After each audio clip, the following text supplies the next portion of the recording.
여러분들은 살면서 사기꾼들을 몇 번이나 만나십니까? 저는 이 일을 하면서 알게 모르게 많은 사기꾼들을 만났고 현재에도 사기꾼 아닌 척 하면서 주위에 있는 사람들이 꽤나 있습니다. 사기꾼이 자기 입으로 사기꾼이라고 말을 하겠습니까마는 참 우리나라에서는 사기를 쳐도 형량이 가벼운 게 이런 사기꾼들이 많이 판치게 만드는 나라가 되지 않았나 싶습니다. 제가 유튜브 초기에는 여러 프로젝트들을 보고 이 프로젝트는 좀 문제가 있는데 이거는 약간 스캠 같은데 이런 이야기를 종종 했었습니다. 그런데 꼭 그런 프로젝트 옹호자들이 많습니다. 그런 프로젝트의 관련자들도 있을 테고, 그래서 제 채널에 찾아와서 테러를 넣고 악플을 달고 막 그랬었습니다. 그래서 굳이 내가 부귀영화를 누릴 것도 아니고 저는 스캠 같은 이런 프로젝트를 말해줄 필요가 있나 싶어서 그 뒤로는 스캠이나 사기 같은 내용들을 잘 이야기를 안 했습니다. 그런데 이미 채굴 시장이나 코인 시장이 많이 안정화가 됐고 저도 이제 해외 채굴장을 만들고 있는 입장에서 지나갔던 프로젝트들, 그리고 그런 말도 안 되는 프로젝트가 국내 거래소까지 상장을 해서 상폐까지 되는 그런 과정들이 있었는데 관심을 안 두면 그런 프로젝트가 있었는지도 모르거든요. 그 프로젝트를 일단 오늘은 한 가지 먼저 말씀드리고,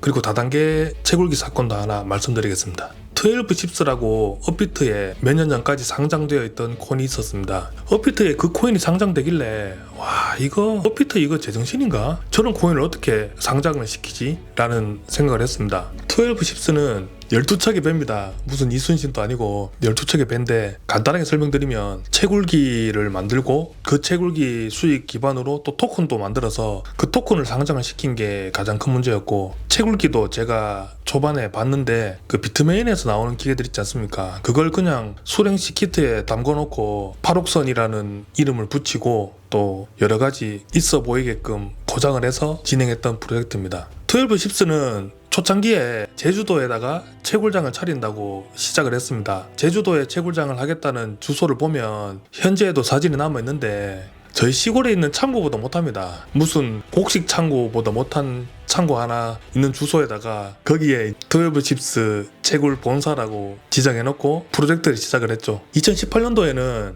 채굴기들이 공랭식 기계밖에 없었습니다. 그때 수랭식 아식을 만들겠다고 출범한 게 이제 8옥선이죠. 근데 이 채굴기의 내용을 보면 수랭식으로 하면 기존 채굴기보다 효율이 100배가 높아진다고 하는데 100배가 높아진다는 게 말이 됩니까? 현재까지도 기술이 발달했지만 비트메인에서 나오는 아식들만 하더라도 공랭식 기계랑 수랭식 기계가 약 2배 정도밖에 차이가 안 납니다. 근데 100배 효율이 난다는 말도 안 되는 홍보 문구를 달고, 또 풀도 해외에 수많은 해시파워가 몰린 풀이 아니라 한산도 풀이라고 만들어서 자기네들 아식을 붙여서 비트코인을 채굴한다는 그런 내용이었습니다. 그리고 웃긴 게 그 비트코인을 채굴해서 12칩스 코인 있지 않습니까? 그 코인 홀더들이 투표를 해서 채굴한 코인을 어떻게 할지 결정을 한다고 합니다. 참, 그 당시에 일반적으로 차라리 그냥 비트코인 채굴하는 게 낫지, 채굴도 안 되는 판옥선이라는 채굴기로 비트코인을 채굴했다 그러고 그 채굴했던 코인을 12칩스 홀더끼리 어떻게 할지 결정한다라. 참, 어떻게 그런 상상을 할 수 있습니까? 스토리텔링도 참 대단합니다. 조선 수군의 콘셉트로 만들었는데 판옥선과 한산도라는 이름을 넣고 국산 채굴기라는 이름을 넣고 제주도 친환경 채굴장을 내걸면서 그 프로젝트를 강행을 했습니다. 오프라인에서도 12칩스 채굴기라면서 물에 넣어놓고 아식들을 보여주고 했는데 결과적으로 자기들이 개발한 것도 아니고 아식칩을 주문해서 생산한 것도 아닙니다. 그냥 보여주기 식으로 기존에 있는 아식들을 물에 담궈놓고 퍼포먼스를 보인 거죠. 그래서 12칩스는 총 발행 개수가 50억 개인데 당시 시총으로 약 100억 원 정도가 되는 시총입니다. 그런데 그 12칩스의 98%의 비중이 업비트의 원화마켓에 집중되어 있었습니다. 그 업비트랑 뭔 계획을 짰다는 거죠.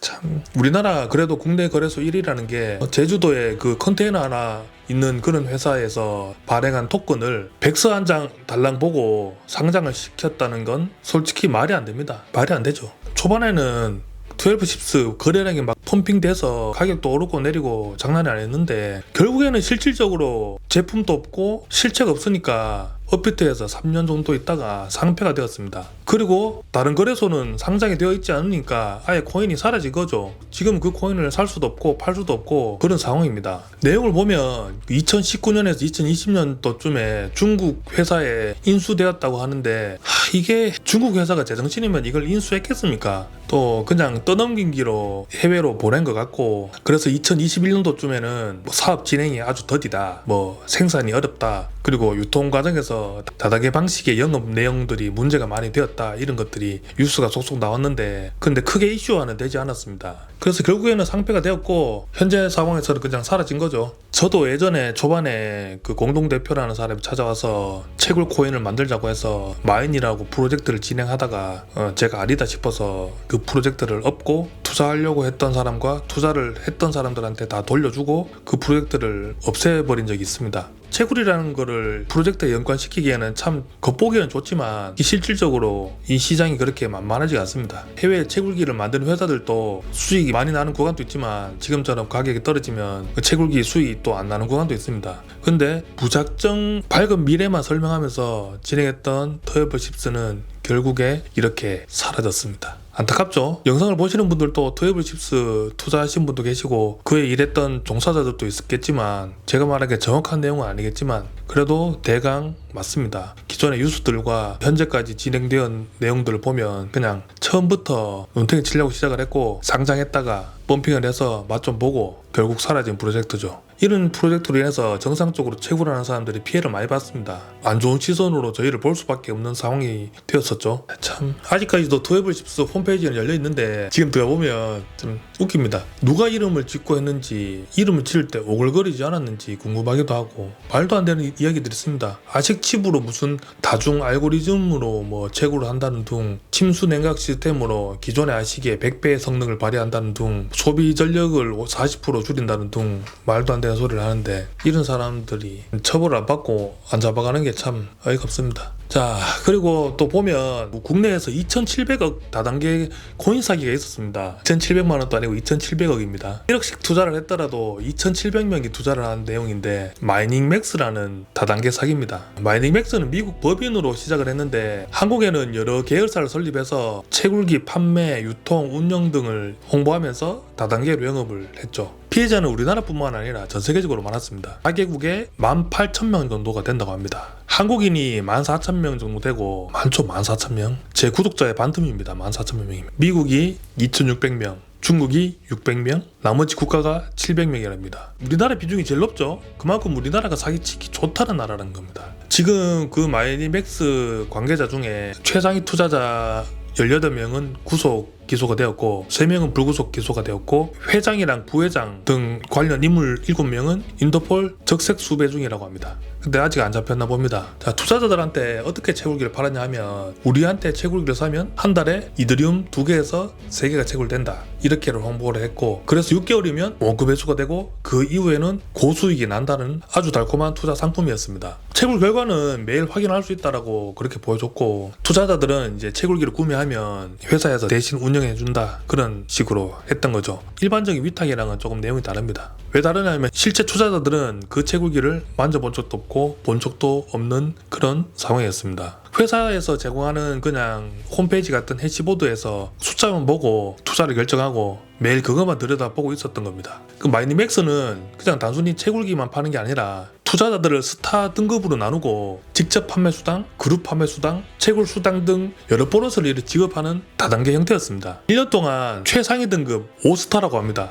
5스타 7명에게는 최소 4억 5천에서 최대 40억 원까지의 보상이 나갔고 그 아래 4스타는 1억에서 12억 8천, 전체 다단계 수당은 570억 정도가 나갔다고 합니다. 실제 채굴 수익보다 이 다단계 수익이 더 크고 화려했습니다. 처음 시작부터 채굴업이 아니고 다단계업이었던 거죠. 검찰 공소 사실 내용들을 보면 이 조직은 계열사별로 아주 계획적이고 체계적으로 돈을 관리했습니다. 투자금 2,700억을 관리하는데 다단계 수익 5,700억, 환전용 이더리움 구입을 약 300억 원치 했고 나머지 채굴기 구입을 750억 원치 했습니다. 나머지 1,000억 원은 회장단이 해외에서 보유하고 있는 것으로 추정되고 있다고 합니다. 전선관리는 가짜 채굴 프로그램을 만들어서 모니터링 할 수 있게 만들었고 해시보드에 찍히는 것처럼 조작을 했습니다. 전 세계 사업자가 이제 환전할 수 있도록 조직적으로 움직였고 약 300억 원치 이더리움을 사서 그 이더리움으로 돌려막기를 하면서 버텼던 거죠. 실제적으로 투자 금액의 10%만 채굴기를 구매를 했고 그리고 그 채굴된 코인 이더리움 3만 개는 회장단들에게 다 귀속이 되어 있다고 합니다.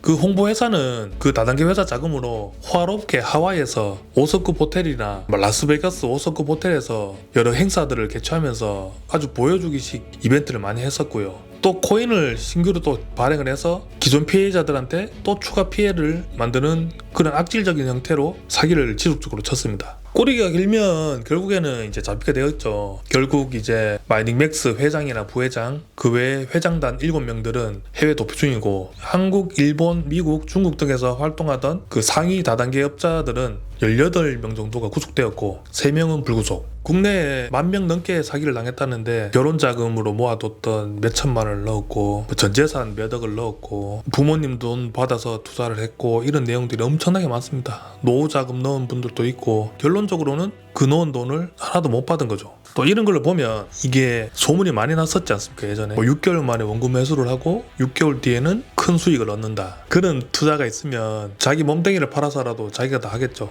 근데 왜 저렇게 투자자를 모아서 자기들만 호화롭게 살았는지 시간이 지나고 나니까 보이지 않습니까? 한국인이 14,000명이 당한 2,700억 채굴기 사기.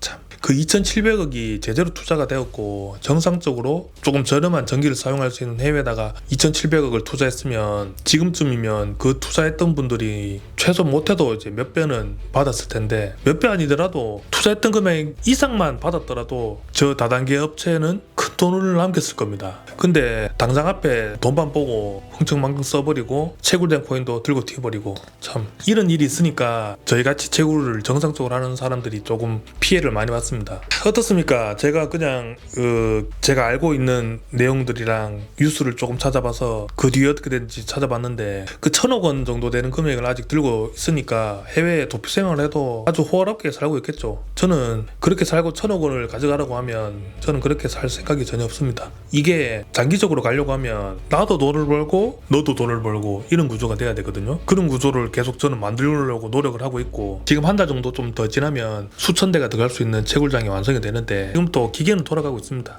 근데 아직 완성이 덜 됐기 때문에 현장 영상들을 스케치하지 않고 있고 1월달쯤 돼서 마무리가 되면 정상적으로 한 채굴장이 어떤 곳인지 제가 제대로 보여주겠습니다. 말도 안 되게 기계 하나 갖다 놓고 말도 안 되게 채굴기 몇 대 사놓고 가짜 해시보드로 손님들을 기망하고 이런 것들은 다시는 일어나면 안 된다고 생각을 합니다. 오늘은 2가지 사건만 이야기했는데 또 굵직한 몇 가지 사건들이 더 있거든요. 그거는 또 다음번에 한번 이야기해 보겠습니다. 지금 또 국내에 채굴기 사기꾼들이 있습니다. 대도 안 하는 채굴기 만들고 대도 안 하는 채굴 코인 만들고 이런 업체들이 있으니까 주의하시기 바랍니다. 코인 투자하시려고 그러면 시가총액 높은 코인들을 위주로 하시고 채굴기를 투자하시려고 그러면 메이저 코인 채굴할 수 있는 그런 채굴기를 투자하시기 바랍니다. 아휴 참 그렇습니다. 자 우리 모두 사기당하지 말고 저는 사기를 몇 번 당해봤습니다. 사기당하지 마시고 돈 많이 벌어서 즐겁게 사시기 바랍니다. 그럼 다음 영상에서 뵙겠습니다.